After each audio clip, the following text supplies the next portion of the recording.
मित्रांनो, मी तुम्हाला आज एक सत्य परिस्थिती सांगतो. मित्रांनो, ज्यांची मुलं 8वी 9वी 10वीत आहेत हे मान्य आहे. पण तुम्ही लेकराच्या हट्टापायी त्याला मोबाईल देतात, त्याला गाडी देतात, ते महागल तितके पैसे देतात.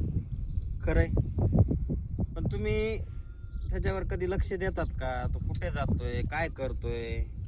शाळेत तेवढे पैसे मागितलेत का?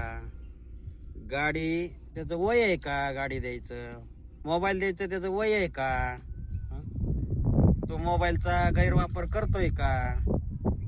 मोबाईल मध्ये अभ्यासाच बघतोय का काहीतरी तिसरंच बघतोय? सोशल मीडियाच्या नादी लागतोय, काहीतरी विचित्र बघतोय, घाणेरडं बघतोय. तुम्ही जास्त पैसे देतात, पण शाळेत किती मागितलेत, काय मागितलेत ह्याची चौकशी करतात का?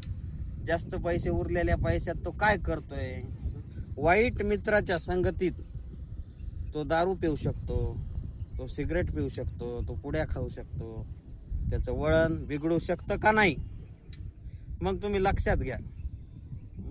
त्याला अंग भरून कपडे असे चांगले द्या, महागाचे द्या, कपडे खूप छान छान द्या, पण मोबाईल गाडी हे देऊ नका ना. कमीत कमी 12वी 13वीच्या नंतर मोबाईल द्यायचा तर बटनाचा द्या. फक्त ते कुठं आहे काय हे कळालं पाहिजे. मोबाईल चुकीचं आहे, मोबाईल देणं चुकीचं आहे, गाडी देणं चुकीचं आहे. मित्राच्या संगत आणि त्याचे मित्र कसे आहेत काय आहे त्याचा कधी पाठलाग केलाय का? तो कुठं जातोय, काय करतोय, लक्षात घ्या. आणि जे काही आहे ते माझा हा संदेश आहे, हा संदेश शेअर करा.